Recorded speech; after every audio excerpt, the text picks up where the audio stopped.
दिव्य तेज आभा पुंज जिसके मुखारविंद से बिखर रही है।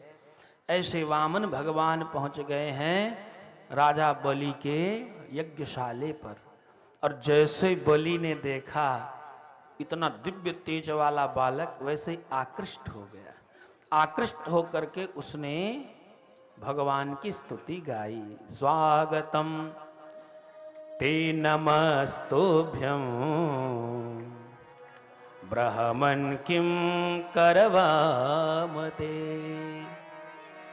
ब्रह्मर्षीणां तपः साक्षान्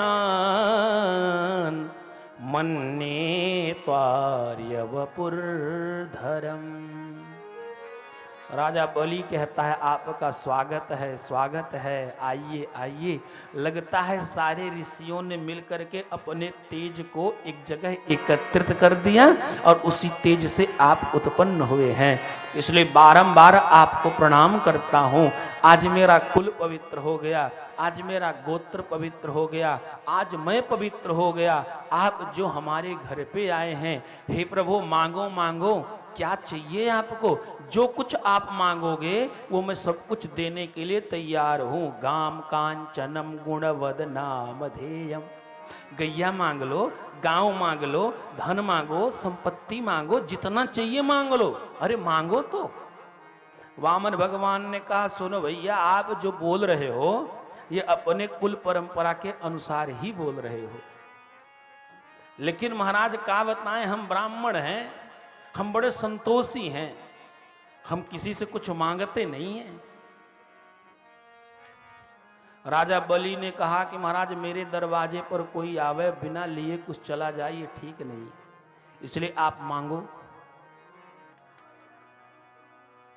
सुखदेव जी कथा सुनाते हुए कह रहे हैं कि वामन भगवान मना कर रहे हैं। राजा बलि कह रहा नहीं ले लो।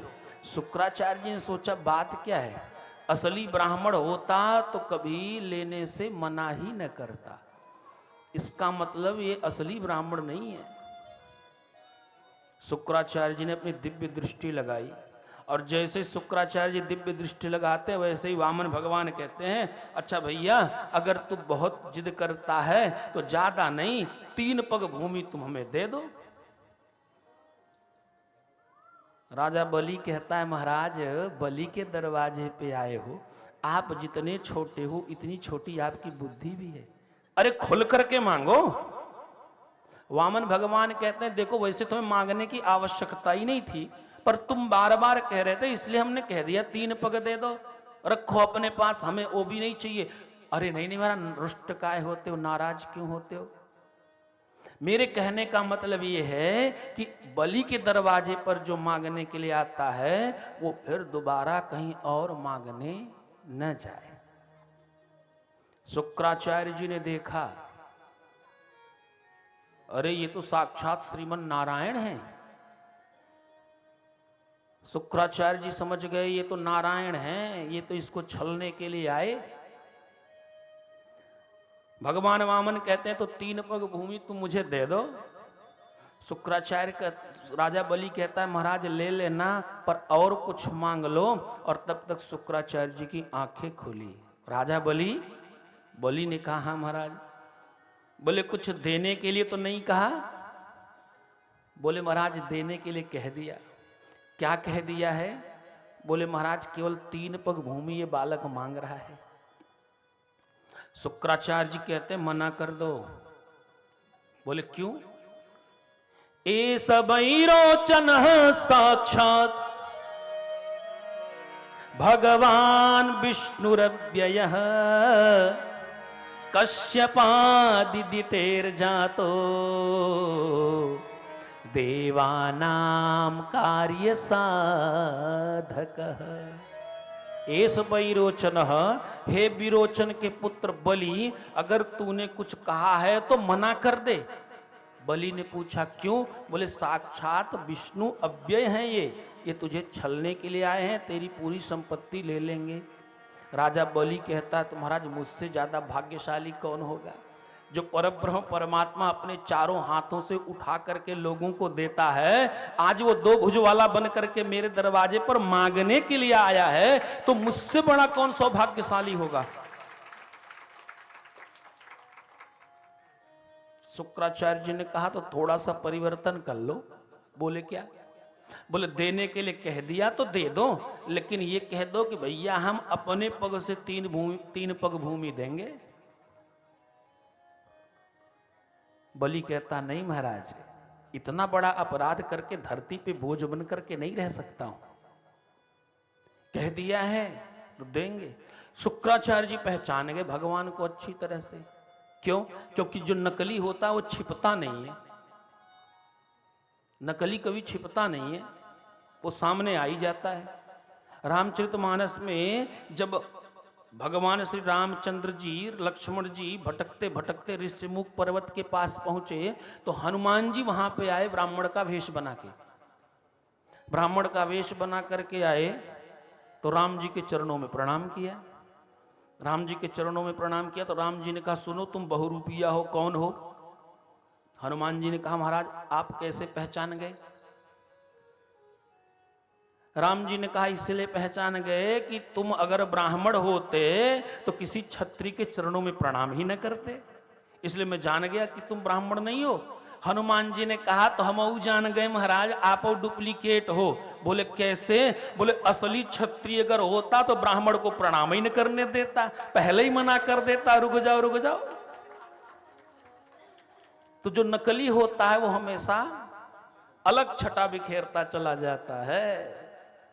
श्री वामन भगवान को देखा, वामन भगवान ने कहा वाह शुक्राचार्य जी तेरी दृष्टि बड़ी पैनी निकली, मैंने कितना स्वरूप बदला, पूरे संसार में व्याप्त रहने वाला वो परब्रह्म परमात्मा 52 अंगुल का बन करके आया, लेकिन फिर भी तूने मुझे पहचान लिया, तेरी दृष्टि बड़ी पैनी है। शुक्राचार्य जी कहते हैं कुछ मत दो। बलि कहता नहीं महाराज कह दिया है तो दूंगा। भगवान वामन ने देखा है तो गुरु शिष्य आपस में लड़ रहे हैं। वामन जी ने कहा सुनो भैया अगर देना हो तो दो, नहीं तो हम चलें। राजा बलि कहता रुको महाराज मैं देता हूं। शुक्राचार्य जी कहते हैं देखो बेटा संपूर्ण दान की व्यवस्था कहीं नहीं है और ये तेरा संपूर्ण छीन लेंगे, पहली बात। दूसरी बात ये जान लो कि जो धन संपत्ति तुम्हारे पास है ये तुम्हारी केवल नहीं है। पंचधा विभजेन वित्तम इहा पुत्र च मोदते। जो धन संपत्ति तुम्हारी है इसमें तुम्हारे परिवार का हिस्सा है, पुत्र का हिस्सा है, पत्नी का हिस्सा है, तो तुम सबका दान नहीं कर सकते। ज्यादा से ज्यादा 5वें हिस्से तक और कम से कम 10वें हिस्से तक, बस इससे ज्यादा दान की व्यवस्था शास्त्रों में नहीं है। तो झूठ बोल दे। राजा बलि कहता मैं झूठ नहीं बोल सकता, पाप कर्म नहीं कर सकता। शुक्राचार्य जी कहते हैं शास्त्र में लिखा हुआ है कुछ स्थानों पे झूठ बोल सकते हैं। स्त्रीषु नर्म विवाहे च भृत्यरथे प्राण संकटे गो ब्राह्मणार्थे हिंसायां नानृतम स्याज्जुगोप्सितम। शुक्राचार्य जी कहते हैं स्त्रीषु नर्म, पत्नी से हास परिहास करते समय झूठ बोल सकते हो, कन्या के विवाह में झूठ बोल सकते हो। अगर आपके झूठ बोलने से गौ हत्या रुक जाए तो आप झूठ बोल सकते हो। जैसे कोई कसाई हो हाथ में खड्ग लेकर के गैया के पीछे पीछे भाग रहा हो, गैया आपके सामने से निकले और कसाई आपसे पूछे बताओ महाराज इधर से कोई गाय तो नहीं गई, तो आप क्या करोगे बताओगे? गाय इधर से इधर गई, उस समय वहां बोलने की आवश्यकता नहीं है। स्त्रीषु नर्म विवाहे च भृत्यरथे प्राण संकटे गो ब्राह्मणार्थे हिंसायाम नानृतम स्याज्जुगुप्सितम। इसलिए शास्त्र आदेश कर रहा है तेरा संपूर्ण विनाश होने वाला है, इसलिए तू झूठ बोल दे। राजा बलि कहता है नहीं महाराज, झूठ नहीं बोल सकता। वामन भगवान कहते हैं संकल्प करोगे या हम जाएं? बलि कहता नहीं महाराज संकल्प करता हूं। शुक्राचार्य जी क्रोध आ गया, दृढ़म पंडित मानिनः, अरे अल्पज्ञ, अपने आप को पंडित विद्वान मानने लगा। जा मैं श्राप देता हूं तेरी लक्ष्मी नष्ट हो जाए। ऐसा कह करके शुक्राचार्य जी शांत हो गए। वामन भगवान कहते हैं चलो संकल्प लो, हाथ में कुछ लो, अक्षत लो, और जल जैसे ही गिराना चाहते हैं वैसे ही जल की नलिका में कमंडलू की टोटी में से शुक्राचार्य जी जाकर के बैठ गए। जल नहीं गिरेगा तो संकल्प नहीं होगा। अच्छा, गुरु का काम ही कुछ ऐसा है। गुरु वही होता है जो शिष्य के पतन को रोक सके, और गुरु वो नहीं होता जो शिष्य के धन पर अपनी आंखें गड़ा के बैठा रहता है। गोस्वामी जी ऐसे गुरु की निंदा करते हैं। हरई शिष्य धन शोकन हरई, हरई शिष्य धन शोकन हरई, हरई शिष्य धन शोकन हरई, हरई शिष्य धन शोकन हरई। सो गुरु घोर नरक मह परई, सो गुरु घोर नरक में परई, सो गुरु घोर नरक मह परई, सो गुरु घोर नरक में परई।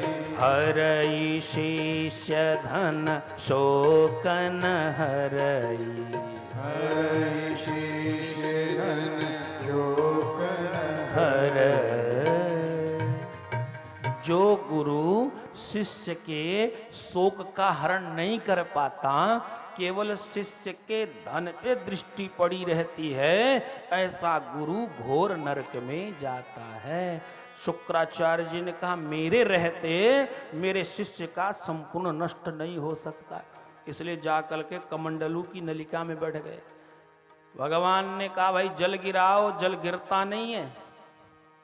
भगवान ने कहा दृष्टि तो पड़ी पैनी है, तूने पहचान तो लिया मुझे, लेकिन तुझमें एक कमी है, द्वैत भाव होना चाहिए।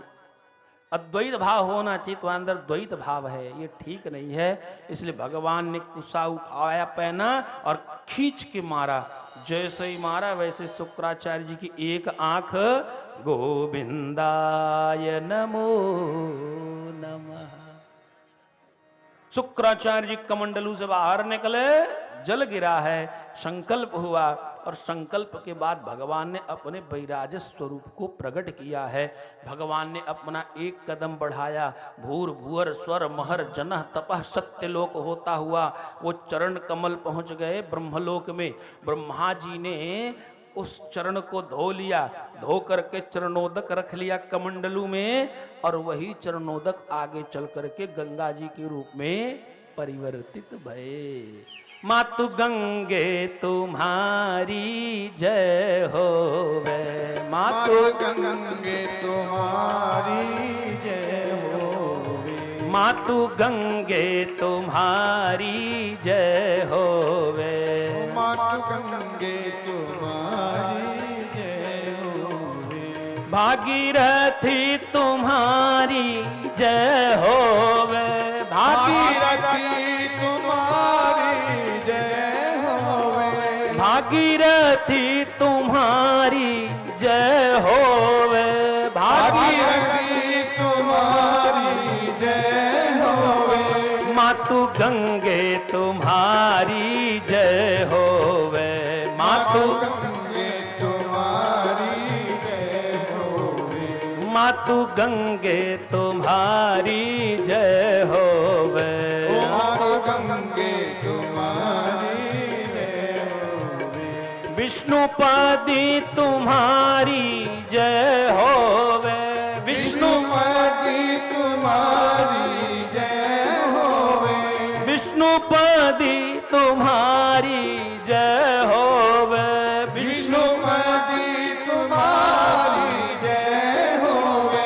मातु गंगे तुम्हारी जय होवे।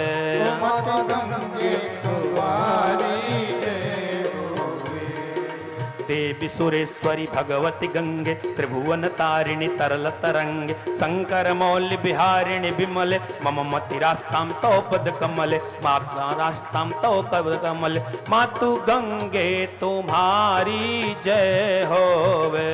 मातु गंगे तुम्हारी जय होवे। विष्णुपदी तुम्हारी जय होवे।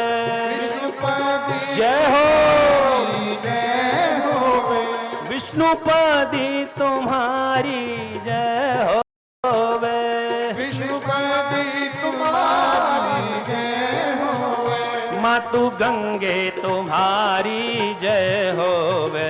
मातु गंगे तुम्हारी जय होवे। मातु गंगे तुम्हारी जय होवे। मातु गंगे तुम्हारी जय होवे। मातु गंगे तुम्हारी जय होवे। मातु गंगे तुम्हारी जय होवे। मातु गंगे तुम्हारी जय होवे। बोल गंगा मैया की।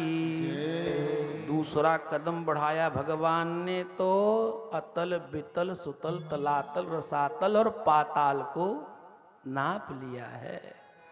भगवान ने कहा अरे बली तेरी संपत्ति तो हमने 2 पग में ही नाप लिया, अब बता मैं तीसरा पग कहाँ रखूं। तूने संकल्प किया था 3 पग भूमि देने के लिए और 2 पग में ही तेरी सारी संपत्ति समाप्त हो गई, अब बता। हे गरुण। गरुण बोला हाँ महाराज। बोले इसे वरुण पास में बांध ले। और गरुण ने तुरंत वरुण पास में बांध लिया राजा बलि को, बांध के नीचे गिरा दिया। बलि कहता है महाराज कुछ बोलने का अधिकार है या नहीं। हाँ हाँ बोल सकते हो। अच्छा बोल सकता हूं तो महाराज एक बात बताना। बोले हाँ। बोले धन बड़ा होता है धनवान बड़ा होता है।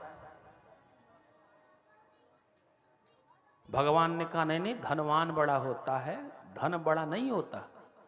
बलि कहता है तो महाराज अभी तक आपने मेरे धन को नापा है, धनवान को तो नापा ही नहीं। इसलिए पदम तृतीयम कुरुशीर्ष्णि में निजम, आप तीसरा कदम मेरे सिर पर उठा करके रख दीजिए।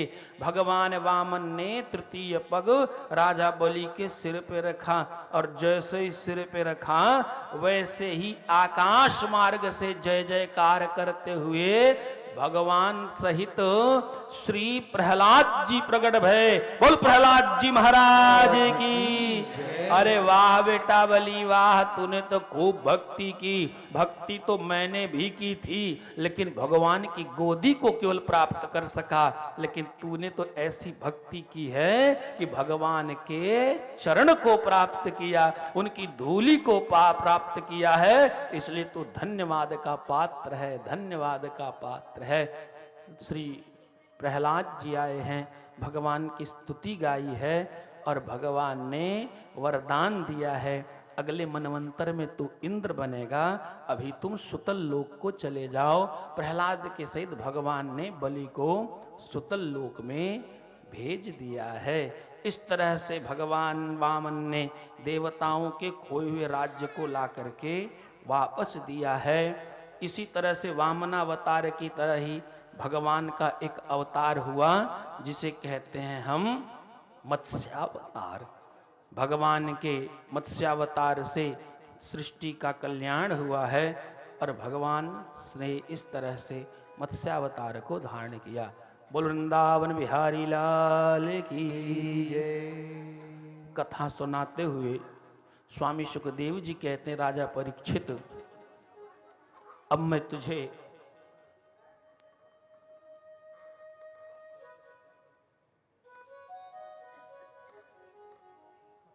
बोल वामन भगवान की। अब मैं तुझे राम कथा सुनाने जा रहा हूं। स्वामी सुखदेव जी कहते हैं पहले राम कथा सुन लो और फिर इसके बाद मैं तुझे कृष्ण कथा सुनाऊंगा। तो राम कथा पहले और कृष्ण कथा बाद में क्यों सुनाएगी भागवत में? एक संत ने बड़ा सुंदर सा अर्थ दिया है। देखो, भागवत की जो कथा चलती है वो अवतारों के क्रम से चलती है, और अवतारों के क्रम में पहले रामावतार हुआ है और बाद में कृष्णावतार हुआ है। इसलिए पहले राम कथा और बाद में कृष्ण कथा सुनाई गई है।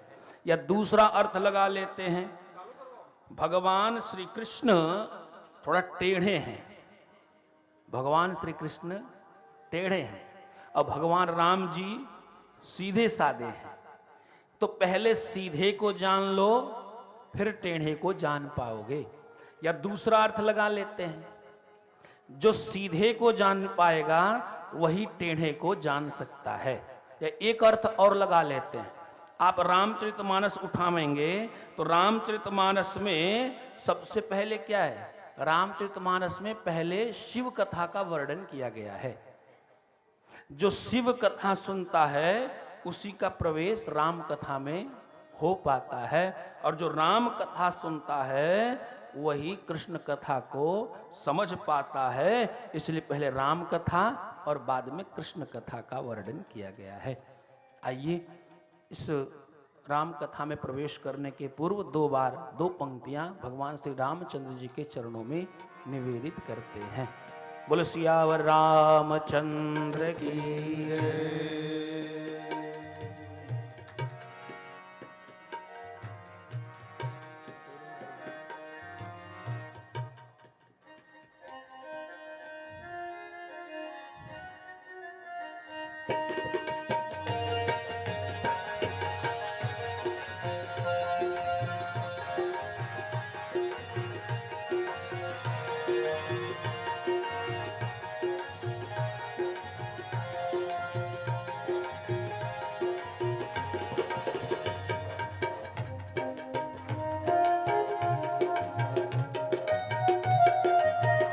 तेरी मर्जी का मैं हूँ गुलाम, मेरे अलबेले राम। तेरी मर्जी का मैं हूँ गुलाम, मेरे अलबेले राम। तेरी मर्जी का मैं हूँ गुलाम, मेरे अलबेले राम। तेरी मर्जी का मैं हूँ गुलाम, मेरे अलबेले राम।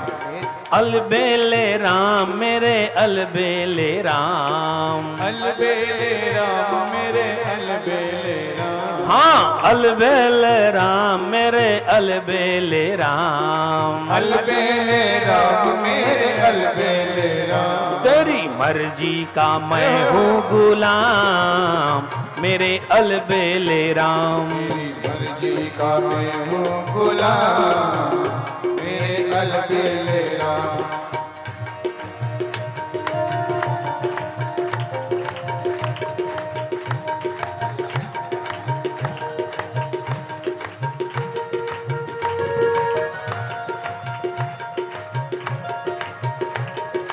जय हो, बोलो सियावर रामचंद्र की जय हो।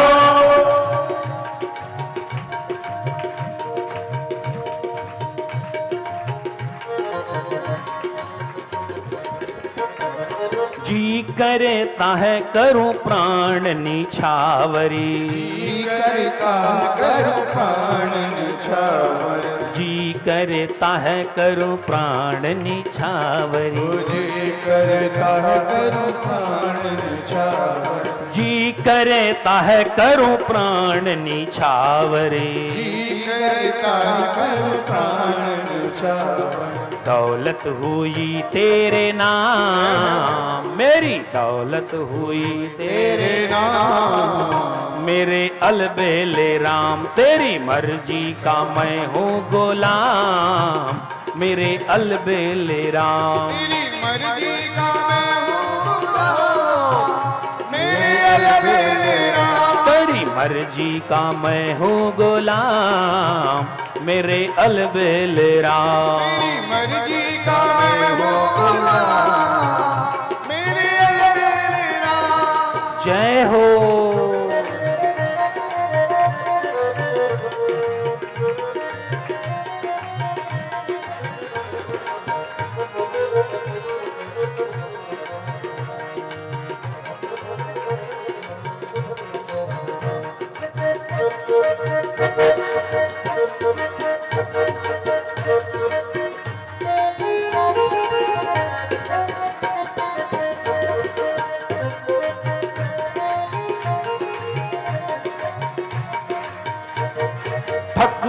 गया हूँ इस लंबे सफर से, थक भी गया हूँ इस लंबे सफर से, थक भी गया हूँ इस लंबे सफर से, थक भी गया हूँ इस लंबे सफर से, थक भी गया हूँ इस लंबे सफर से, थक भी गया हूँ इस लंबे सफर से।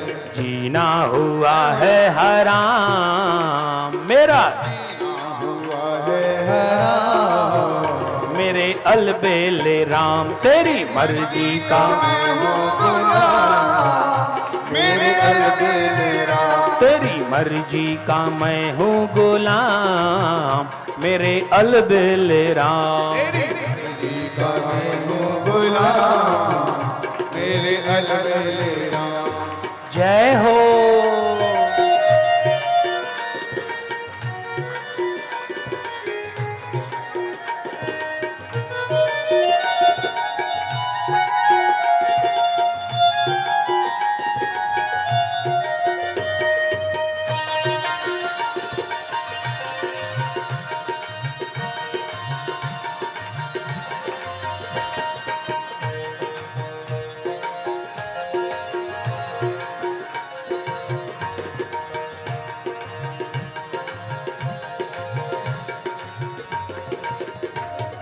तेरी रजा में ही कर ली हैं राहें, तेरी रजा में ही कर ली है राहें, तेरी रजा में ही कर ली हैं राहें, तेरी रजा में ही कर ली है राहें, कर ली हैं राहें, हाँ हाँ कर ली हैं राहें, कर ली है राहें, हाँ कर ली है राहें, तेरी रजा में ही कर ली हैं राहें, तेरी रजा में ही कर ली है राहें। दे दो सजाया इनाम, मुझे दे दो सजाया इनाम, मेरे अलबेले राम तेरी मर्जी का मैं हूँ गुलाम, मेरे अलबेले राम, तेरी मर्जी का मैं हूँ गुलाम, मेरे अलबेले राम। मर्जी का मैं हूँ गुलाम, मेरे अलबेले राम, अलबेले राम मेरे अलबेले राम, अलबेले राम, मेरे अलबेले राम, अलबेले राम मेरे अलबेले राम, अलबेले राम, मेरे अलबेले राम, तेरी मर्जी का मैं हूँ गुलाम, मेरे अलबेले राम। तेरी मर्जी का मैं हूँ गुलाम, मेरे अलबेले राम, तेरी मर्जी का मैं हूँ गुलाम, मेरे अलबेले राम।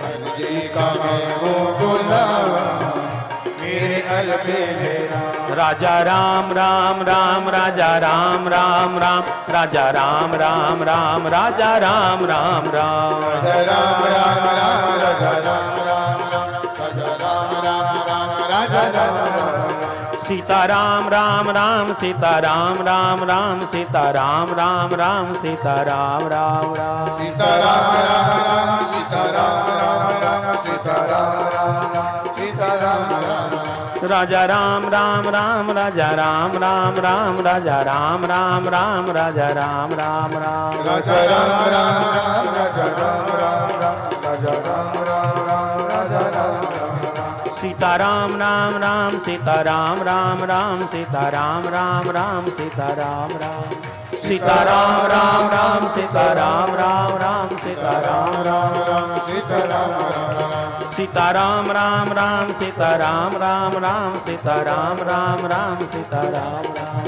सीता राम राम राम, सीता राम राम राम, सीता राम राम राम, सीता राम। बोलो सियावर रामचंद्र की। स्वामी सुखदेव जी कहते हैं राजा परीक्षित, सबसे पहले नारायण प्रकट भय और उनके नाभि से कमल पुष्प निकला, उस पे ब्रह्मा जी प्रकट भय। ब्रह्मा जी के पुत्र मरीचि, मरीचि की कश्यप, कश्यप से विवस्वान सूर्य। विवस्वान सूर्य के कुल में वैवस्वत मनु, वैवस्वत मनु के कुल में सुद्युम्न, सुद्युम्न के कुल में पुरूरवा, और पुरूरवा के कुल में शर्याति, शर्याति के कुल में नभग, नभग के कुल में नाभाग उत्पन्न हुए।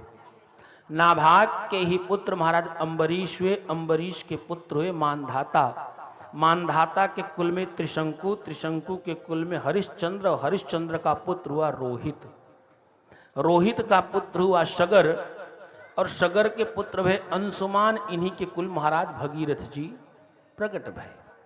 महाराज भगीरथ के कुल में सौदास, सौदास के कुल में खटवांग, खटवांग के कुल में दीर्घबाहु, दीर्घबाहु के कुल में रघु, रघु के कुल में अज, अज के कुल में दशरथ, और महाराज दशरथ के घर में भगवान श्री रामचंद्र जी अपने भाइयों सहित प्रकट भय। बोल सियावर रामचंद्र की जय। राम कथा को सब लोग अच्छी तरह से जानते हैं, इसलिए स्वामी सुखदेव जी ने राम कथा को बहुत संक्षेप में सुनाया है। गुरुवर थे त्यक्त राज्यम व्यचरवनुदनम पद्म पदभ्याम प्रियाया पाणिस्पर्शा क्षमाभ्याम व्रजति पथरुजो यो हरीन्द्रानुजा।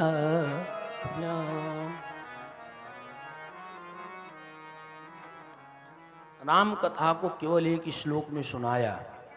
गुरुवर थे त्यक्त राज्यम, माता पिता का आदेश हुआ और घर छोड़ करके जंगल में चले गए भगवान राम जी। वहां गए तो जानकी जी का हरण हुआ, सुग्रीव से मित्रता हुई, सेतु बांधा गया। भगवान राम जी लंका जाते हैं, लंका जाके रावण का वध करते हैं और जानकी जी को लेकर के वापस आए। राजा परीक्षित कहता है,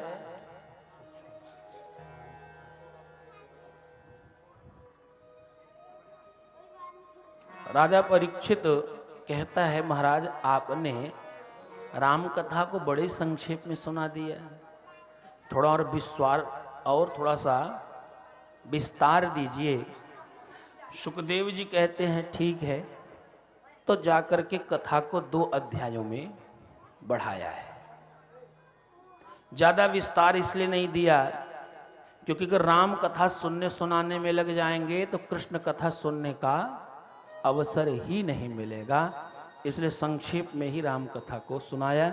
आइए उसी संक्षेप विधि से हम राम कथा को सुने। सबको विदित है भगवान राम जी प्रकट भय, श्री वशिष्ठ जी के आश्रम में जाते हैं। थोड़े दिन में सारी विद्याओं का अध्ययन करके भगवान श्री रामचंद्र जी वापस आए। वापस आए तो श्री विश्वामित्र जी को पता चला भगवान राम को ला करके यज्ञ की रक्षा करवानी चाहिए, इन असुरों का वध करवाना चाहिए।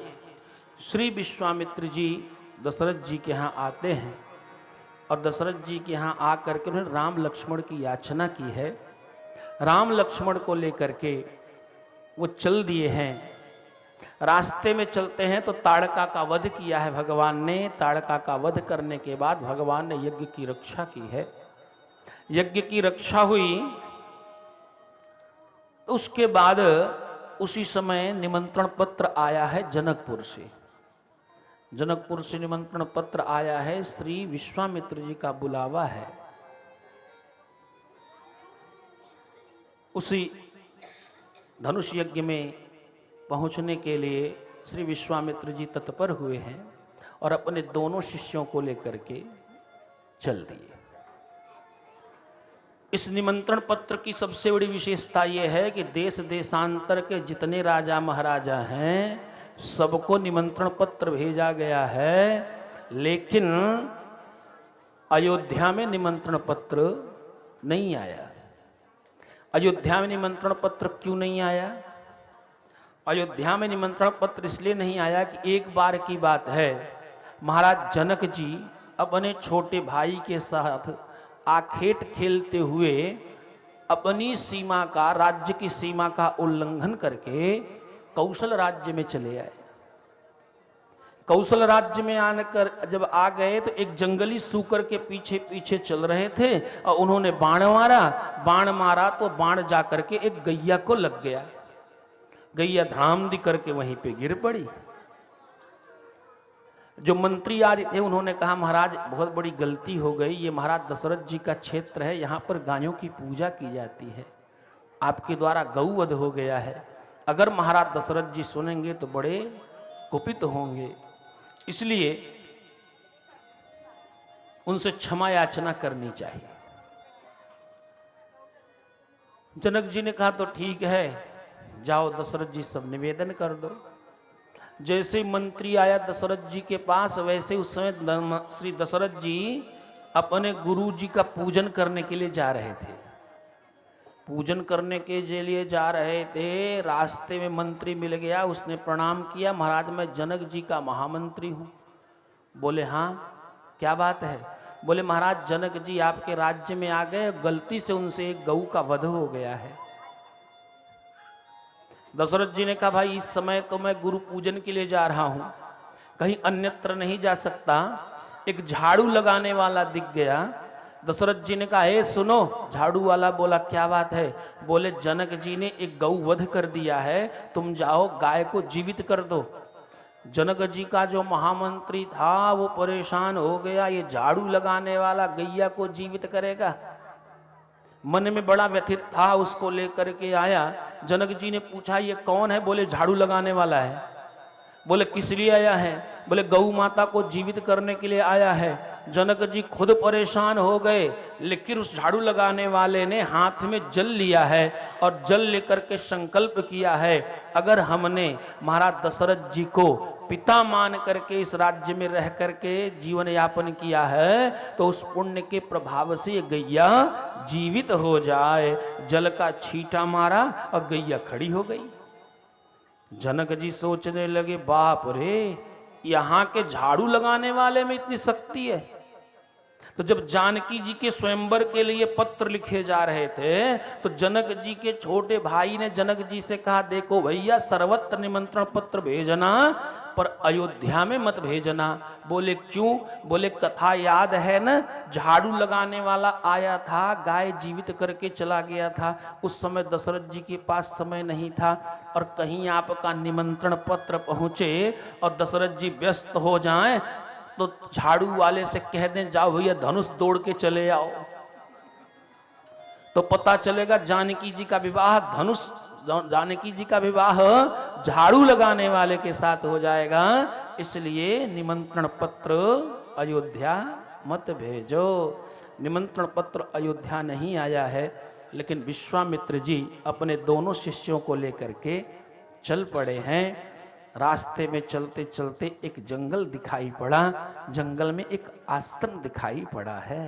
आश्रम एक दीख मग माही, आश्रम एक दीख मग माही, आश्रम एक दीख मग माही, आश्रम एक दीख मग माही, खग मृग जीव जंतु तह नाही, खग मृग जीव जंतु तह नाही, खग मृग जीव जंतु तह नाही, खग मृग जीव जंतु तह नाही।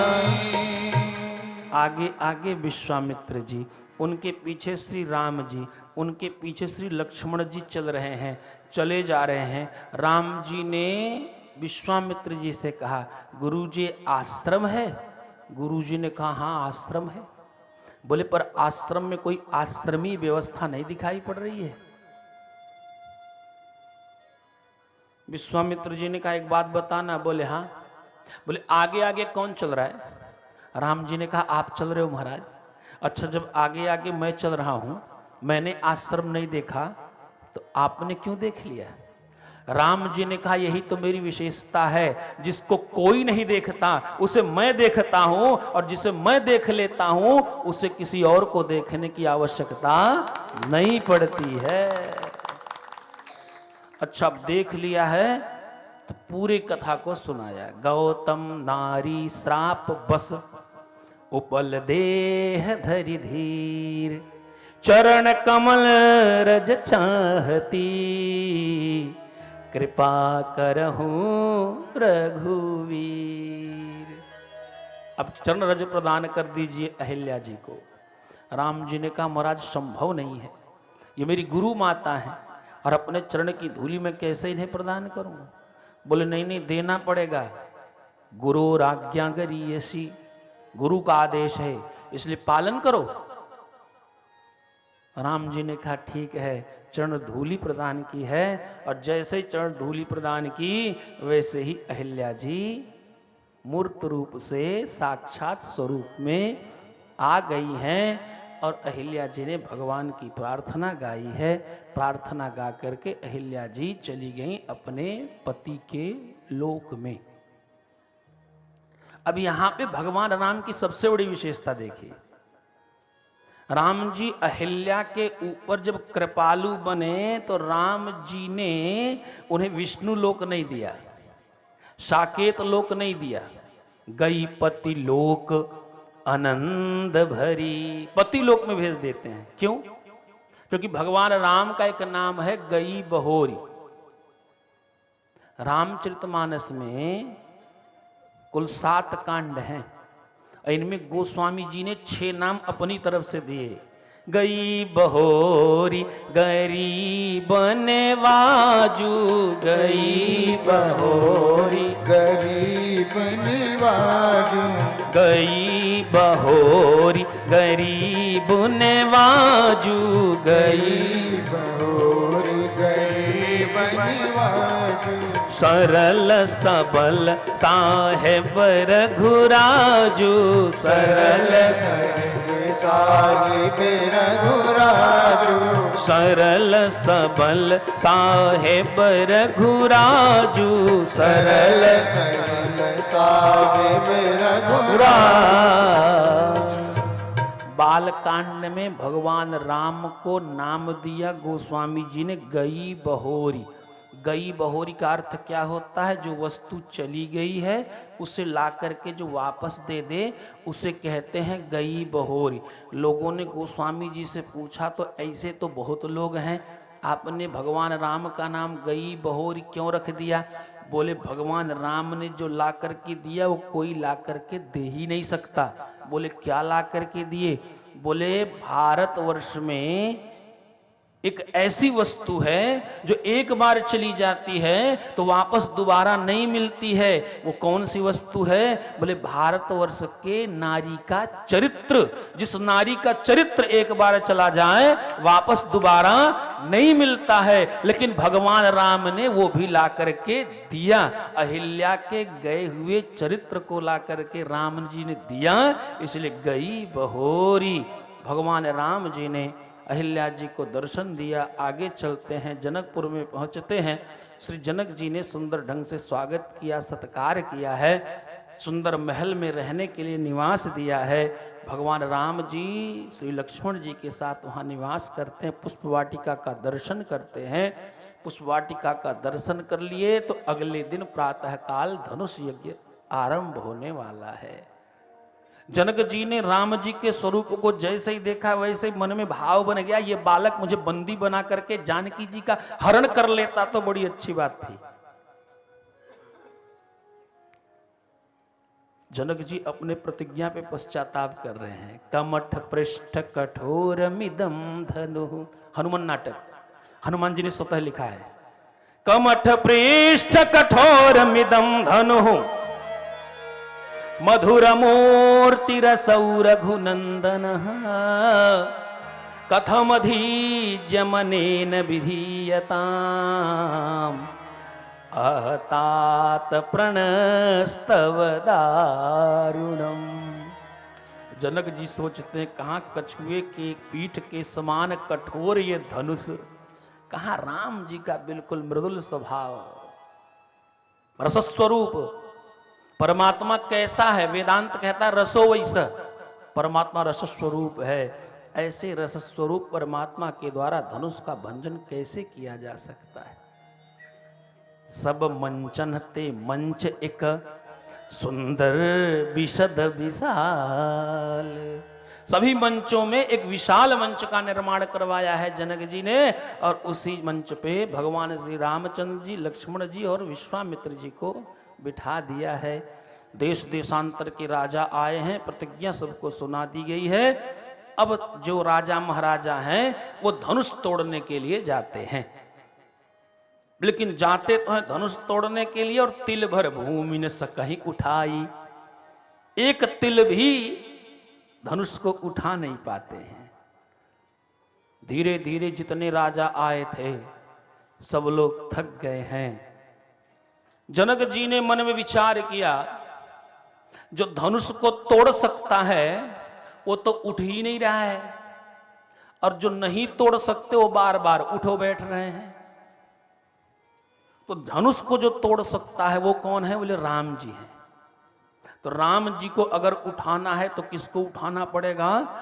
जनक जी मन में विचार करते हैं कि राम जी को उठाना है तो लक्ष्मण जी को उठाना पड़ेगा। क्यों?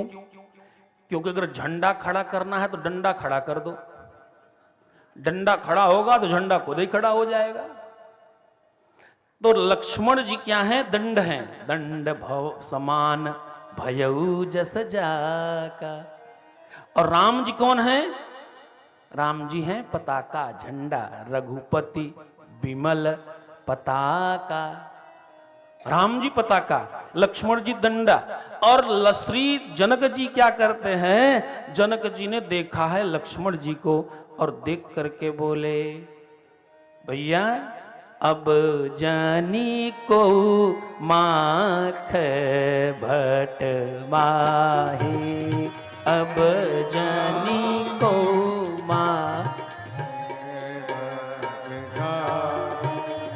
अब जानी को माख भट माही, अब जानी को माख भट माही, अब जानी को माख भट माही, अब जानी को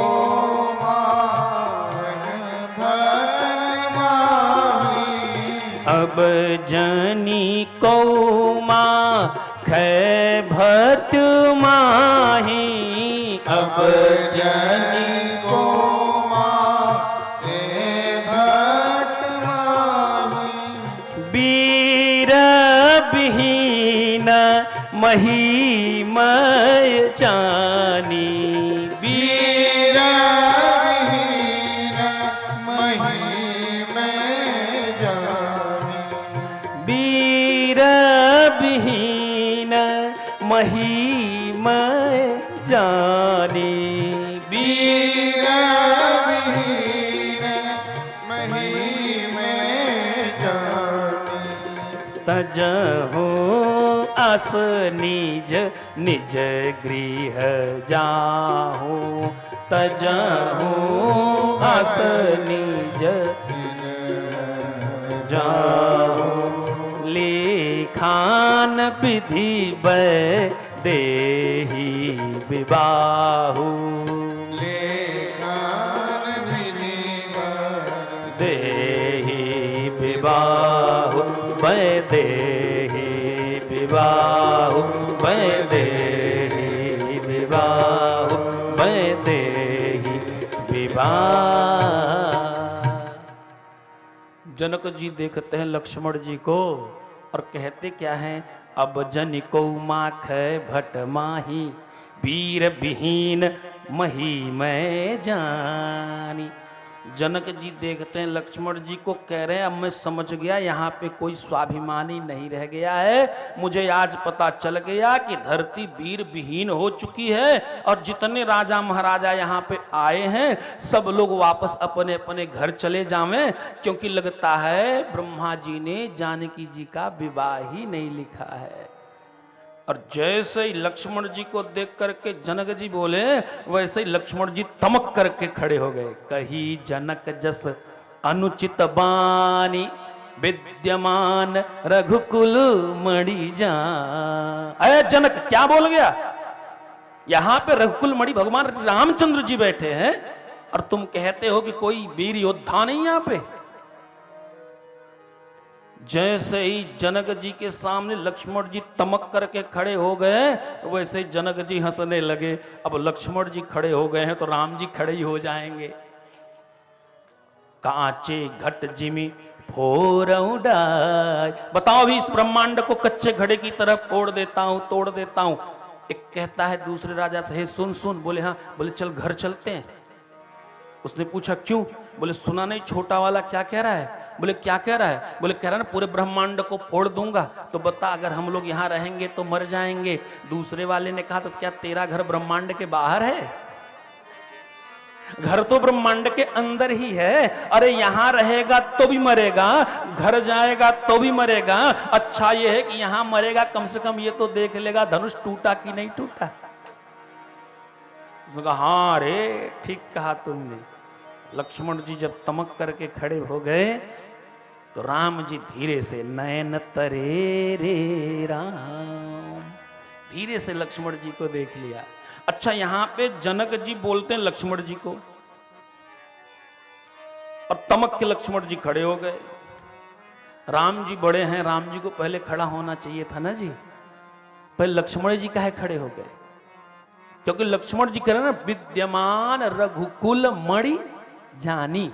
भगवान राम जी कौन है? रघुकुल के मणि हैं। और लक्ष्मण जी कौन है? लक्ष्मण जी फणी हैं, शेषावतार। अब फणी के रहते मणि पे कोई हाथ नहीं डाल सकता, इसलिए लक्ष्मण जी तमक करके खड़े हो गए।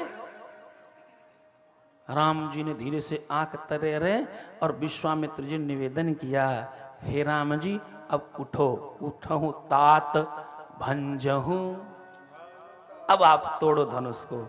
श्री राम जी उठे हैं और धीरे से गुरुजनों को प्रणाम किया है, धनुष की परिक्रमा की है। जानकी जी खड़ी हैं। जानकी जी ने राम जी को देखा, राम जी के स्वरूप को देखा। इतने सुकोमल जिनके हाथ हैं, इतने सुकोमल जिनके पैर हैं, ये भला कैसे धनुष तोड़ पाएंगे? इसलिए उन्होंने माता पार्वती से प्रार्थना गाई है, भगवान शिव से स्तुति गाई, गणेश जी से निवेदन किया है, महाराज धनुष के भार को हल्का करो। अंत में माता जानकी जी ने भगवान राम जी के चरणों में निवेदन किया और राम जी ने धीरे से धनुष को उठा लिया। जैसे ही प्रत्यंचा चढ़ाना चाहते हैं वैसे ही धनुष दो टुकड़ों में विभाजित हो गया है। बोलो सियावर रामचंद्र की जय। जैसे ही धनुष टूटा वैसे ही सखियां श्री जानकी जी को लेकर के आ गई। अब जानकी जी को लेके सखियां आई, हाथ में बरमाला है। जानकी जी थोड़ी छोटी हैं, राम जी वैसे भी बड़े हैं, और ऊपर से वो मंच पर बैठ खड़े हैं। किसी सखी ने कहा, राम जी ने कहा अब झुक जाओ। राम जी ने कहा नहीं झुक सकते। बोले क्यों? बोले पता नहीं, हम रघुकुल में पैदा हुए हैं और रघुकुल में तो बात बात पे मर्यादा टपकती है, इसलिए हम झुक नहीं सकते। अच्छा राम जी झुक क्यों नहीं रहे हैं? बोले एक बार की बात है, राम जी जब जनकपुर की गलियों में टहल रहे थे तो एक वृद्धा माता ने पूछा, बेटा धनुष तोड़ने आए हो क्या? राम जी ने कहा ना रे मैया, हम तो ऐसे धनुष देखने को ताई आए। अच्छा अच्छा, पर ध्यान रखना। राम जी ने कहा हाँ मैया बोल। बोले अगर आपसे धनुष टूट जाए तो पहली बार पत्नी के सामने मत झुकना। अब आज जब राम जी ने धनुष तोड़ा तो बूढ़ी माता जी की बात याद आ गई, पहली बार नहीं झुकना है, जीवन पर्यंत झुकना पड़ेगा। इसलिए राम जी बिल्कुल मूर्ति की तरह खड़े हैं। सखियों ने बार बार निवेदन किया अब तो झुक जाओ, पर राम जी नहीं झुके। सखियों ने कहा राम जी से काम चलने वाला नहीं, लक्ष्मण जी से बात करते हैं। लक्ष्मण जी ने कहा हाँ जी। बोले तनिक अपने भैया से कह दो न कि झुक जाएं। लक्ष्मण जी ने कहा पता नहीं, रघुकुल में पैदा हुए, हम छोटे हैं, बड़े को आदेश नहीं कर सकते। सखियों ने कहा ऐसी बात है? बोले हाँ। सखियों ने कहा तो विश्वामित्र जी से ही बात कर लेते हैं। विश्वामित्र जी बोले हाँ जी। बोले नेक अपने चेला से कह दो थोड़ा झुक जाए। विश्वामित्र जी कहते हैं सुनो भाई, हमारा काम था राम जी को ला करके धनुष तोड़वाना, सो धनुष हमने तोड़वा दिया, बाकी गृहस्थियों का काम आप लोगों का है, आप लोग समझो। सखियों ने फिर से लक्ष्मण जी की ओर देखा। लक्ष्मण जी बोले हाँ। बोले राम जी को नेक झुकाए दो। बोले झुकाए दे तो का है वो?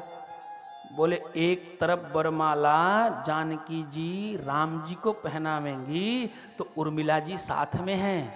लक्ष्मण जी ने कहा तो पहले ही बताना चाहिए था, इतनी देरी क्यों लगा दी? अभी व्यवस्था कर देता हूं। सो लक्ष्मण जी आए और गोल गोल घुमाई में दौड़ दौड़ करके चक्कर मारने लगे। राम जी सोचने लगे का हुआ लक्ष्मण को, और गोल गोल चक्कर मार के लक्ष्मण जी राम जी के चरणों में गिर पड़े। जैसे ही गिरे वैसे ही राम जी झुक गए उनको उठाने के लिए। जैसे ही झुके वैसे ही जानकी जी ने वरमाला भगवान श्री रामचंद्र जी को पहना दिया। बोलो सियावर रामचंद्र की जय। वरमाला पहना दी गई है, सुंदर ढंग से पत्र लिख करके भेज दिया गया है। अयोध्या से बारात जाती है, विवाह होता है। बारात बहुत दिनों तक जनकपुर में ही रहती है। बाद में श्री कैकेयी जी का पत्र गया तो दशरथ जी बारात लेकर के वापस आए हैं। वापस आए तो माता कौशल्या ने स्वागत किया है। थोड़े दिनों बाद ही भगवान राम को वनवास हुआ। कथा सबको विदित है। जानकी जी का हरण हुआ है, सुग्रीव से मित्रता हुई, सेतु बंध हुआ है, और भगवान श्री रामचंद्र जी लंका में जाकर के रावण का वध करते हैं। जानकी जी को ला करके भगवान राम जी ने राम राज्य की स्थापना की है। बोल वृंदावन बिहारी लाल की जय।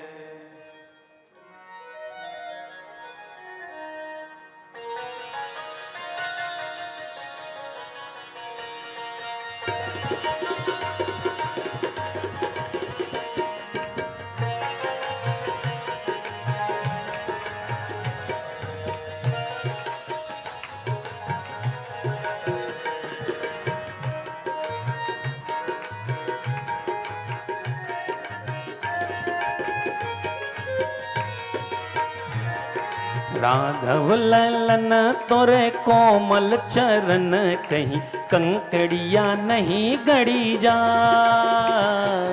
राघव ललन तोरे कोमल चरण, कहीं कंकड़िया नहीं लगी जाए। राघव ललन तोरे कोमल चरण, कहीं कंकड़िया नहीं गड़ी जाए। राघव ललन तोर कोमल चरण, कहीं कंकड़िया नहीं गड़ी जाए।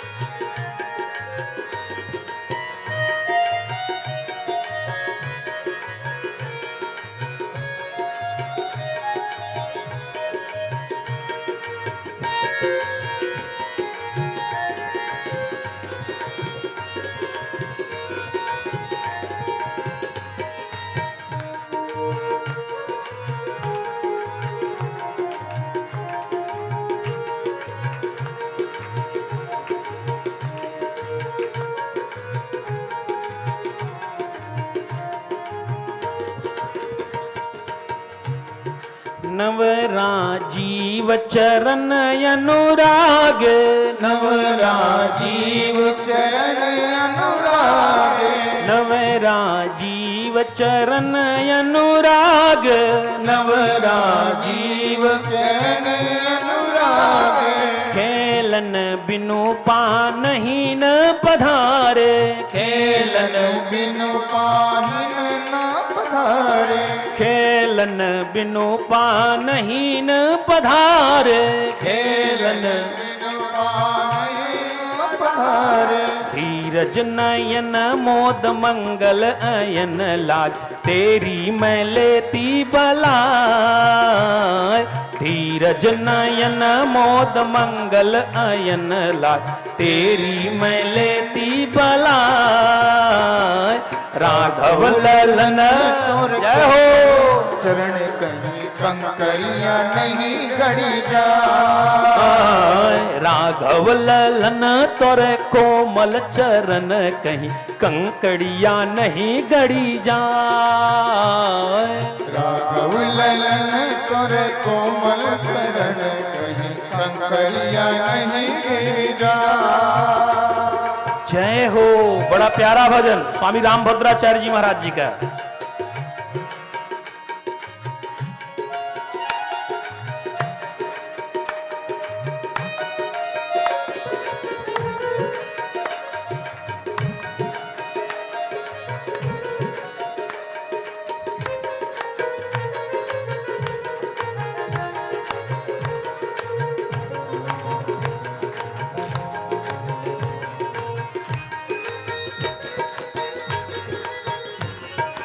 जय हो।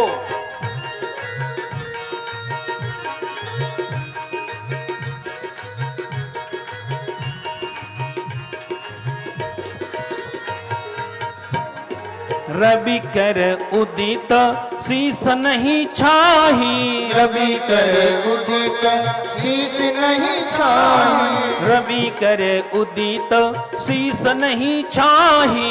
रवि कर उदित शीश नहीं छाही। बदन निरखी सर सिज सकु चाही। बदन निरखी सर सिज सकु चाही। बदन निरखी सर सिज सकु चाही। बदन निरखी सर सिज सकु चाही। सूरज किरण पर असरन सरन ला मुखड़ा कहीं कुम्हिला। सूरज किरण पर असरन सरन कहीं मुखड़ा नहीं कुम्हिला। राघव ललन और कोमल चरण कहीं कंकरिया नहीं गड़ी जाए। राघव ललन तोरे कोमल चरण कहीं कंकड़िया नहीं गड़ी जाए। राघव ललन तोरे कोमल चरण कहीं कंकरिया नहीं गिर जाए। जय हो। बोलो सियावर रामचंद्र की। बोलो राघवेंद्र सरकार की। नमो राघवाय।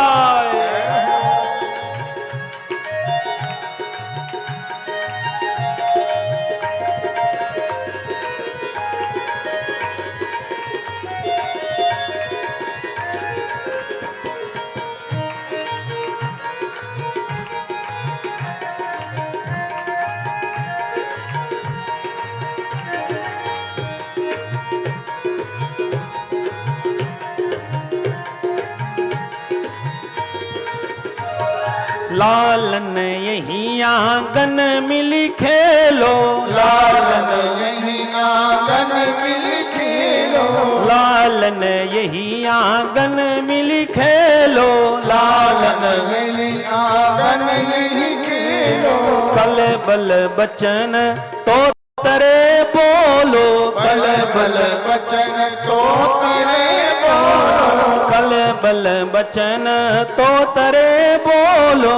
बल बल बचन तो तेरे बोलो। चितवन चपल चार मंजुल मचल देख सुषमा सरस सरसाय। चितवन चपल चार मंजुल मचल देख सुषमा सरस सरसाय।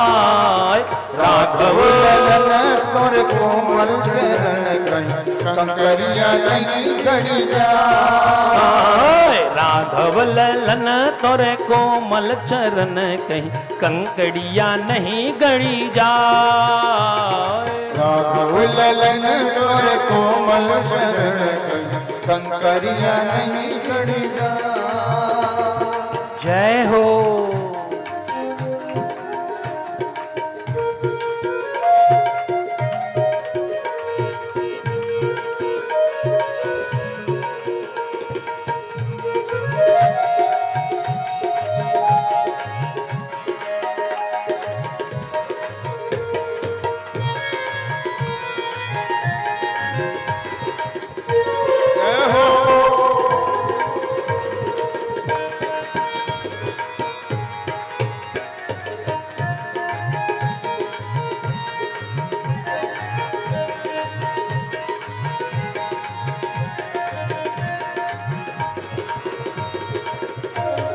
खेलन को अब दूरी न जाओ, खेलन को अब दूर न जाओ, खेलन को अब दूरी न जाओ, खेलन को अब दूर न जाओ, ठुमुक ठुमुकी पग नाच दिखाओ, ठुमुक ठुमुक पग नाच दिखाओ, ठुमुक ठुमुकी पग नाच दिखाओ, ठुमुक ठुमुक पग नाच दिखाओ, सुंदर सुवन देखी बरसै सुमन दास, गिरिधर बलि बलि जाय। सुंदर सुवन देखी बरसै सुमन दास, गिरिधर बलि बलि जाय। राघव तोरे कोमल चरण कहीं कंकरिया नहीं गड़ी जा, राघव ललन तोरे कोमल चरण कहीं कंकड़िया नहीं गड़ी जाए। राघव ललन तोरे कोमल चरण कहीं कंकरिया नहीं गड़ी जा, राघव ललन तोरे कोमल चरण कहीं कंकड़िया नहीं गड़ी जाए। राघव ललन तोरे कोमल चरण कहीं कंकड़िया नहीं गड़ी जाए। राघव ललन तोरे कोमल चरण कंकड़िया नहीं गड़ी जाए, कंकड़िया नहीं गड़ी जाए, कंकड़िया नहीं गड़ी कंकरिया नहीं गड़ी जा,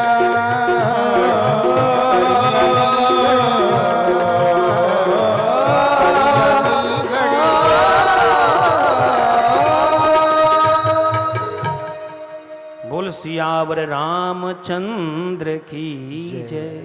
इस तरह से राम कथा को संपन्न करके आइए कृष्ण कथा में हम प्रवेश करते हैं।